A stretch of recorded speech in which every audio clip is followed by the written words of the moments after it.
صدیوں پرانی بات ہے۔ کسی ملک میں ایک نیک اور رحم دل بادشاہ حکومت کرتا تھا۔ بادشاہ بہت اداس رہتا کیونکہ اس کی کوئی اولاد تھی۔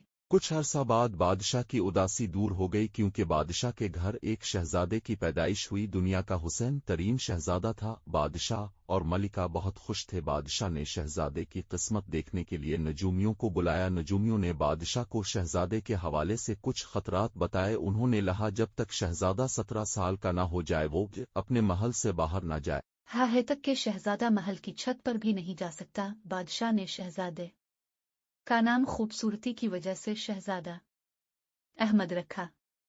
شہزادے کے لیے بڑے سخت پہرا لگا دیا گیا۔ وقت تیزی سے گزرا اور شہزادے جوان ہو گیا۔ شہزادے سے ساری پابندیاں اٹھا لی گئی مگر حساب کے مطابق ایک دن کم رہ گیا اور شہزادہ رات کو ضد کر کے محل کی چھت پر سو گیا۔ رات میں ایک پری محل کی چھت سے گزری۔ اس پری کا نام ماروخ تھا۔ اس نے جب شہزادے کو دیکھا تو شہزادے کی خوبصورتی سے متاثر ہو گئی اور وہ اسے لے کر پرستان اڑ گئی۔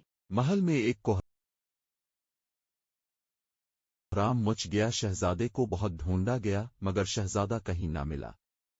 بادشاہ غم اور اداسی میں ڈوب گیا۔ ملکہ بھی رنجیدہ ہو گئی۔ دونوں نے شہزادے کا پتہ کرانے کی ہر ممکن کوشش کی مگر شہزادے کا کچھ پتہ نہ چلا۔ پری ماروخ شہزادے سے محبت کرنے لگی مگر شہزادہ بس اپنے گھر واپس جانا چاہتا تھا۔ پری نے شہزادے سے کہا اے حسین شہزادے اب اگر یہاں پوری عمر یہاں رکنا چاہے تو میں آپ کے لیے ہر سہولت ہر عیش و آرام میسر کرو گی۔ شہزادے نے کہا نہیں مجھے کوئی سہولت نہیں چاہیے میں بس گھر واپس جانا چاہتا ہوں۔ پری نے کہا نہیں شہزادیے میں اب آپ کو یہاں سے نہیں جانے دو گی۔ یہ کوکاف ہے یہاں سے کوئی عدم زاد نہیں جا سکتا۔ شہزادے نے پری کی طرف نفرت سے دیکھا اور سوچا چاہے کچھ ہو جائے میں یہاں سے جا کر رہوں گا۔ پرستان کی پریاں بھی شہزادے کی خوبصورتی پر حیران تھی۔ ماروخ نے شہزادے کو جادوئی محل میں بند کر دیا جس کی حفاظت پر کئی جن اور دیو پہرے پر لگا دیے۔ دن یوں ہی گزرتے گئے مگر شہزادہ پری ماروخ سی شادی پر رضامند نہ ہوا۔ ایک دن پری نے شہزادے کو خوش کرنے کے لیے ایک جادوئی گھوڑا دیا جس پر شہزادہ اڑ کر کہیں بھی جانا چاہے جا سکتا تھا۔ شہزادے کی اداسی کچھ کم ہوئی اور پرستان سے اڑ کر کسی ملک میں آ گیا۔ وہ کسی ملک کی شہزادی کا باغ تھا جس کا نام چاند شہزادی تھا۔ وہ اپنی سہیلیوں کے ساتھ کھیل رہی تھی۔ جب اس کی نظر شہزادے پر پڑی تو وہ حیرت زدہ تھی۔ شہزادے بھی اس سے مل کر بہت خوش ہوا۔ اس نے اپنی ساری کہانی شہزادی کو سنائی۔ یہ بھی بتایا کہ وہ ایک پری کی قید میں آئی۔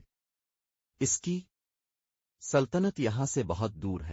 شہزادے نے کہا کہ وہ اپنے ملک نہیں جا سکتا۔ اس کے ساتھ جنوں کا ایک لشکر ہے جو اس پر نظر رکھے ہوئے ہیں۔ وہ جادو نہیں جانتا اس لیے ان کا مقابلہ نہیں کر سکتا۔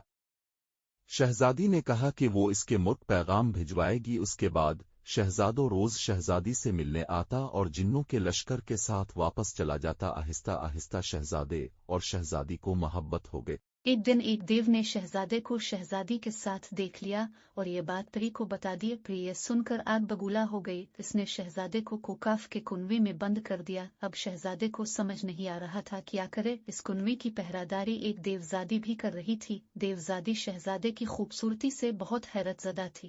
اس نے جب اتنا احسان شہزادہ دیکھا تو اس سے محبت کرنے لگی۔ وہ ایک دن شہزادے کے پاس آئی اور اس سے کہنے لگی میں تمہیں پری کی قید سے نجات دلا سکتی ہوں اگر تم مجھ سے شادی کر لو۔ شہزادہ مان گیا